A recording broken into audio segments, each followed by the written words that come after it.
Okay guys, so we are back in the garage today working on Antonio, my 1967 Corvair. And we're working on the same goal as we have been, which is basically to get this thing roadworthy. And well, we've come a long ways over the last almost a year, I think, since I picked this thing up. We've gotten a new gas tank put in, and we've gotten a new wiring harness front to back, and tune-up parts in the engine, custom rims and new tires, and all new brakes and a brake master cylinder. Just recently got all of the chrome package all put on and installed, which really tuned it up and made it look really nice. And as of yesterday, I just got the bumpers installed, front and rear. As you can see, I've got these sweet chrome bumpers, which really kit the car out really nicely and finished it up and gave it a really nice look. So I'm really happy with that.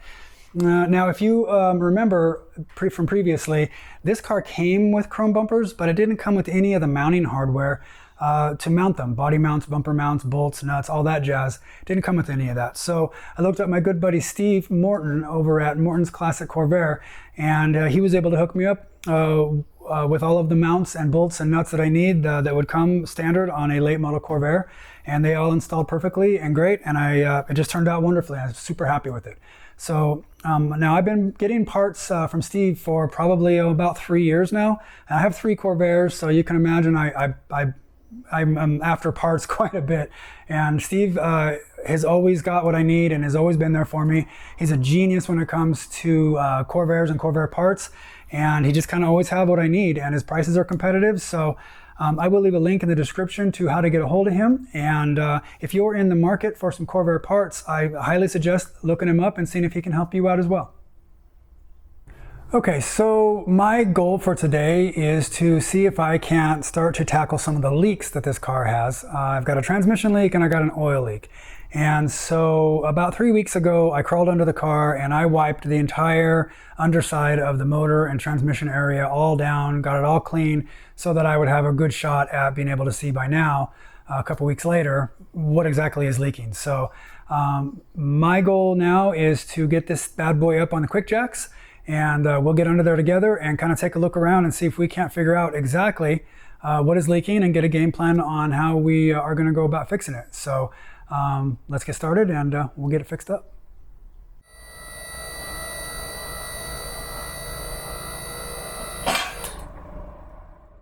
Okay, so we've got the car up on the jacks, and so let's get under there and see if we can figure out what is going on with these leaks and see if we can't figure out how to fix them. So I got my light. Let's see what we got here. Okay, first of all, I've got a small oil drip coming down from my tin here, and I think that is likely a push rod tube seal.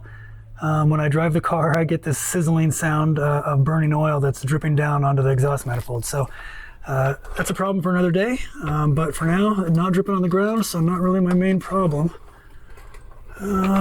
Moving back, I've got what looks like gear oil coming out of the trans axle. Okay, it's about to make a bit of a mess, but not enough to drip on the ground yet. So again, another problem for another day, no problem. Okay, now, as far as this pan goes, my plan, like I had said, I picked up a Powerglide gasket for this pan because I thought this has got to be my leak. And I had wiped all this down before, and these rear bolts are dry, so that's okay. But okay. These front bolts are wet. Okay, and that's kind of what I thought I saw from under the car from before I lifted it up, which made me think that the gasket, the pan gasket, was leaking from the front. But because all my drips are kind of coming off the front of this right here. But I've also got what looks like moisture above the pan, which, you know, I haven't driven the car much, so most of this is going to be gravity. And all up in here, that's not going to be from the pan. Okay, that's weird. Okay. this is wet. The emergency brake spring. What's weird is it's wet from here to here, and then it's dry, and then it gets moist, wetter, but then it's super wet here, and then it's dry here. Okay, that's weird. And here's my cable. If it's not the pan dripping, it's the cable. I did have a cable leak on my other Corvair, but it was pretty chunked up and cracked and pretty obvious. And this isn't real wet, so that's why I thought maybe it was the pan and not the shift cable. But let's take a look at where it hooks in at. Okay. Oh man, look at this. Hopefully you guys can see this. The shift cable is wet and red, and it looks like it might be coming out of where it sits inside of the tranny, with maybe there's an O-ring in there, and it's wet there.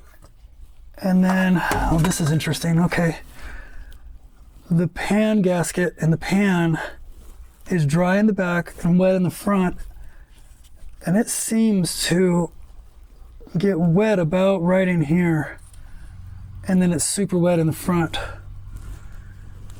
Wow, this may not be a pan gasket. You know what it looks like is that the cable is leaking right down into here, and then moving around to the front and dripping off the front, because it's not wet in the back behind where this cable leak is. Wow, so maybe I'm not going to drop the pan. I planned on draining the fluid, or removing the fluid from the dipstick for the ATF, dropping the pan, pounding the pan flat, putting the gasket on and attacking it like that. But man, I think this might be the cable after all, honestly. It's weird that it's so wet up here, right here on this emergency brake line, and it seems to jump from here to here, and I don't think it's coming uphill from here to here. I'm not exactly sure. This is not a mess, and this is not a mess, and this is not a mess, and this is not a mess, but it's super wet with ATF right here. Huh. Okay, you know what I think I want to do? These belly pans come off with all these little bolts. I think I'm going to pop the belly pans off all the way to the front of the car and inspect this shift cable that transverses all the way up to the cabin, to the shift lever. I want to see if there's, I don't see it dripping out, but it doesn't mean there's not leaking in there. I want to see if this cable is leaking inside of these belly pans. So let me pop these belly pans off, and we'll get an inspection on that and kind of confirm that maybe the problem I have is this shift cable. So let me get that done, and we'll be right back. Okay, so I got these belly pans pulled off, and from the looks of it, I don't think I see any sign of a ATF leak. They look nice and dry and clean, which is really cool. I'm very happy to see that. From what I understand, a lot of times if you have a shift cable leak in the back, a lot of times it leaks all the way up underneath the car to the cabin, and you end up with just a mess up in here, and you have to repair the cable the whole way through. So it looks like I don't have a leak from the engine up to the cabin, so that is really good news. I do have, it looks like one spot of a leak somewhere kind of under the floorboards toward the front of the car, but I think that's oil, maybe lubricating something. If I take a little bit of white tissue paper here and spot it, you can see that's brown. That is not ATF, so I don't think that's coming from my shift cable. I have a feeling there's something under there, like a swivel or a spring end or something that's got some lubrication on it. When I get back under the car, I can check out and see what that might be. But yeah, from what I can tell, don't see any kind of shift cable leak under the belly pans, so that's great. So let me get you back under the car, and I'll show you what I found out there. Okay, so we're back under the car, and here we are back at the Power Glide, and the bolts are still wet, just like before, and the spring is a little wet. The emergency brake cable junction is wet. Still haven't figured that out, but the the Power Glide cable, the shift cable is dry. It's got a little bit of residual moisture right before it hits the belly pans. That's where I pulled off the old sheathing that was kind of tearing. I don't think I think that's just residual from an old problem. This right here, this cross member is where the belly pans start, and that I removed, and I don't see any sign of moisture back behind it. And if I follow the cable all the way down up to the cabin, I don't see any sign of ATF dripping or having residual along all the lines. So pretty confident there's not a Power Glide ATF leak along here, which is great. The less the better. But let me see here, up front here, almost to the front of it, this right here, if I can see it, is what I had dripping on my belly pan, and it looks like the emergency brake cable line, someone's got grease on it, right, where it goes through this metal bracket. So that's just for lubrication, and that's kind of what dripped on the belly pan. So that is definitely not Power Glide ATF, and so yeah, I think we're good to go. Happy that we don't have a leak in the belly pans, so I think we can move on. Okay, so I think I've got a basic game plan here. I have taken and kind of wiped down this whole area to try to, scope out the leak a little bit. And of course, it's not leaking at the moment, so it does me not a lot of good, but I've kind of narrowed it down to what could be leaking here. I think that this shift cable coming in here, it has an O-ring inside of here, if I remember right from the last one I did. And I'm gonna go ahead and pull this shift cable out and replace this O-ring. And then the only other place, if I remember right from some of the reading I've done, is that the union between where the rubber line and the plastic coating and the metal meet right here tends to develop a leak as well. And I can't really see that that's happening, but I don't see any sign of cracking anywhere along the whole shift cable. My last Corvair that I did, there was like clear cracking along the whole shift cable, and so I took that rescue tape and silicone tape and I wrapped it and it fixed it right up. So what I think I'm going to do, just in case it's leaking here at this union, is I'm going to get some rescue tape and tape this cable past this junction into the metal, probably 2 or 3 inches past it, and then again 2 or 3 inches past it, behind the wall here. So I'll have like 6 inches of tape covering this whole union. If it's leaking out of there just a little bit, that should fix that up. And then otherwise, this O-ring that's inside of here, that's likely a large part of my culprit, I can replace that and hopefully take care of that as well. Now, I'm trying to remember last time I did this, I think that the game plan was disconnect this snap ring so that I can get this shifter linkage pulled down low enough, I think like below the gasket line here. I think when you do that, it opens up a kind of a opening in the linkage inside of here, so that like a ball at the end of the shift cable will release. I can do my repair on it, stick the cable back in, pull this down, stick the cable back in, let it catch itself, and then if I do it correctly, it should be it. Stick my lock nut back on and hook my snap ring on, and man, that should be it. So I think that if I remember from last time, it took me a few times getting it right to get it in just right, and I can't remember, maybe I have to have it put it into drive or low gear or something like that to make it shift and get into sync just right. I don't know. I'll have to play around with that, but that is my game plan. And so I need to run and get me some of that rescue tape if I can find it locally, and then we'll take this apart and get this thing fixed up. Okay, so I think I'm ready to take this thing apart and see if I can't get this cable repaired and the O-ring replaced. So I've got the drive shifter in drive, which I think gives it a little more extension than neutral to help it slide in and out of position on this transmission where it mounts in. And I think the first thing I need to do is release the 2 levers on this main swiveling lever here. So I think those are going to just be a couple snap rings. So let me see if I can pop. Oh, that came right off, nice and easy. A snap ring popped right off. Put that in my tray. Oh, that snapped out real easy. That was easy. Okay. And then the other one in the back here, let's see if I can get it snapped off. My light. What do I got here?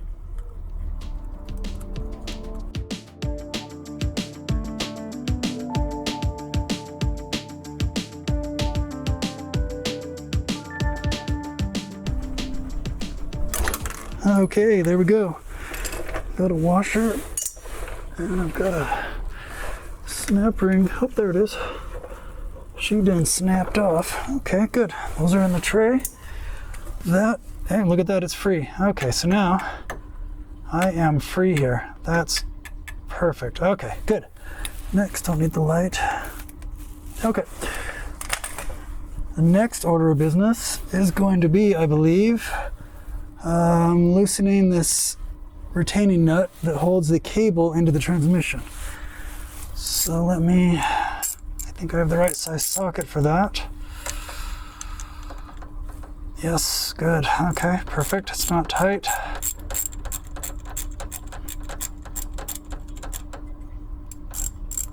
Okay, that's loose. I should be able to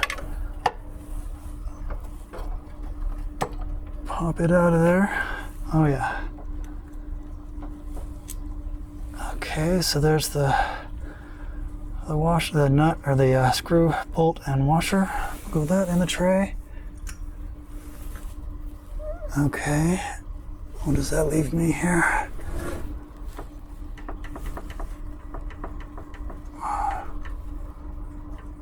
Okay. Okay. Oh yeah, see, now when I move this lever, it pushes it in and out, so that's interacting. I need to kind of make sure that's happening when I put it back together too. So I open this counterclockwise, this lever, and it seems to be releasing this. Let me see if I can get a little slack here on this. There we go.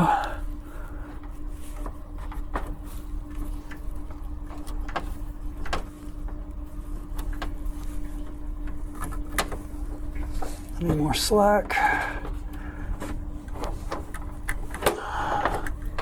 Hey, it's out. And there, look at that. There's the O-ring I need. Okay. And there is my cable with the ball on the end that you need to line up. And there is my O-ring. I will clean it up and see. Let's see if I can do that real quick.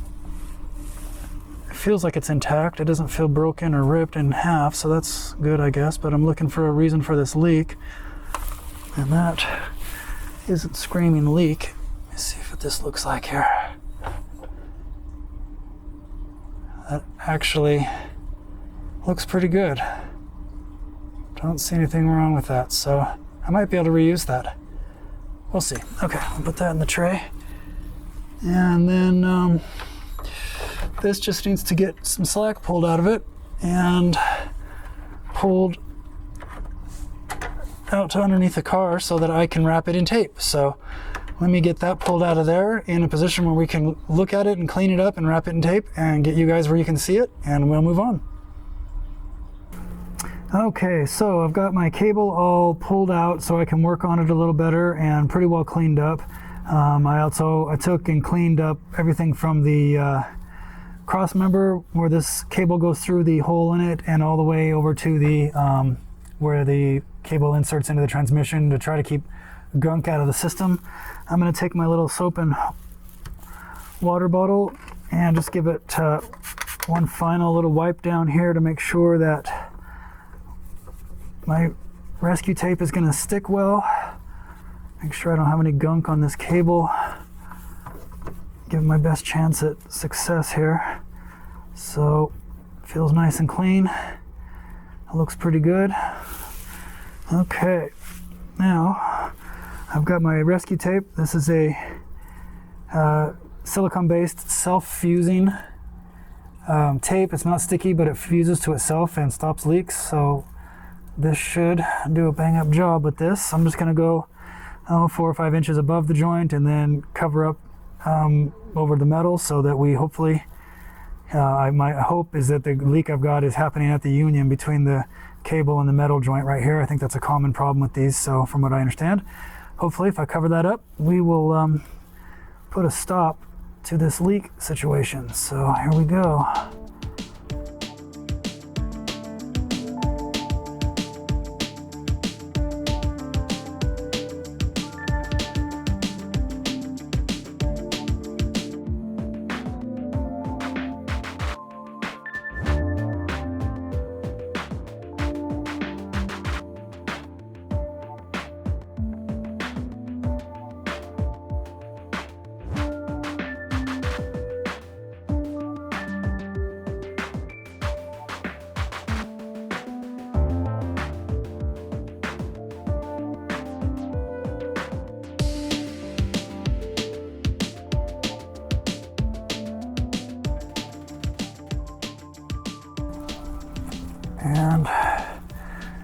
ought to do it.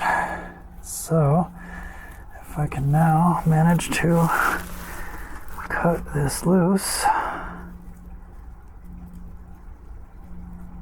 Oh, look at that, nice and easy. Cool, put that on a nice, safe, dry, clean place. And then finish wrapping this around, seal it to itself. And that ought to do it.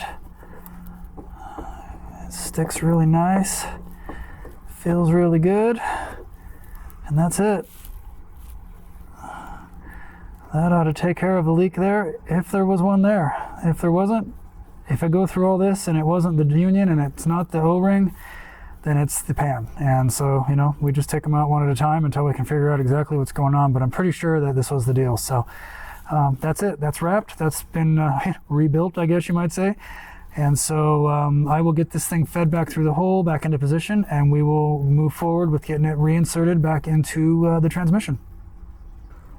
Okay, so I've got this cable rerouted back through the framing member and ready to put in. It looks like my tape all held up real well and looks good. So I've gotten everything clean in between here and all the gunk out so I don't drag anything into the equation. I took and cleaned up this O-ring really well and then put it under a magnifying glass and did not see any real defects in it, and it's pliable and squishy and nice. So I think I'm going to go ahead and try to reuse this instead of waiting like a week to try to find one and order one out, because it looks like kind of a specialty O-ring. Didn't really match anything I had in stock. So I'm going to see if I can get it inserted into place. And it seats in there really nice and stays there. So, and that's all clean inside of there. So hopefully I don't fight any of that. And that feels really good. Okay, cool. Looks good. Next, I'm going to get some slack back out of this cable again so I can clear it. And I need to have this lever down, insert into the hole, and I think I gotta kind of wiggle it around until it hooks up. I think I got it. And I think the way I know it works is because of when it's flush in there, and if I pull out on this lever, it tries to push it out. And so I think that tells me that it's engaged in the right place right there. So I think I'm good there. That's handy. Let me get the retaining nut or bolt back into place.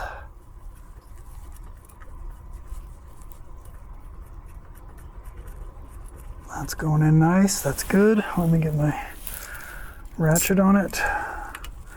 And the other thing, as well as maybe having a leak in between these unions, is this retention nut here was not very tight. I didn't have to break it loose at all. I'm sure it doesn't have a high torque value, but it's possible that it wasn't tight enough and was just allowing fluid to weep out. So that'd be pretty cool if that was the problem. So I certainly didn't see a tear in it or anything like that. So I'm just going to very lightly cinch this down until I feel like it's squishing that O-ring, and that looks pretty good. Looks good. Okay. Now I just need to hook back up these levers.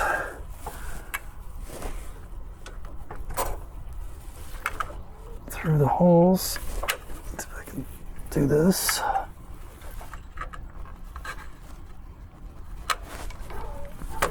Okay, good. And see if I can insert a snap ring on this guy. And I did. Let me just make sure with my pliers that we're copacetic here. Okay. That one is in place and holding. Perfect. Those are usually a little hard for me, but okay. And then the other one here will go through the hole. Has a plastic holder for the back of it. A washer.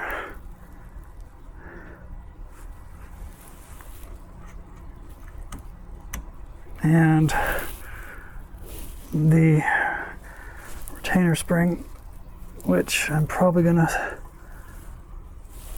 struggle to get in there since I can't see it. See if I can feel my way through this here.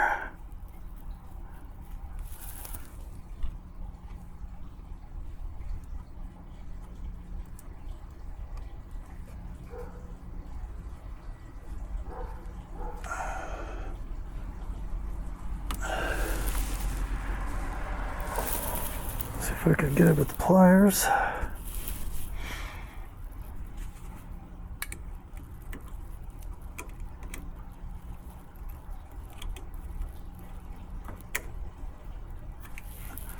Okay, I think I got that. Okay, cool. That's it. I think I'm done. Everything is good. I just need to put the belly pans back on and see if she works. So that is the shifter cable repair. I think I got it all. Okay guys, so it looks like we got it all fixed up. I got it all put back together again, and all that's left to do now is just test it. I need to see if it'll run through the gears properly, forward and reverse, and at least that way I'll know I got the little ball on the end of the cable inserted properly. I guess if you don't put them in right, maybe that doesn't work, and that seems to be a problem guys have online. So anyway, let me fire this bad boy up and see if we got this thing installed correctly. So let's see how we did.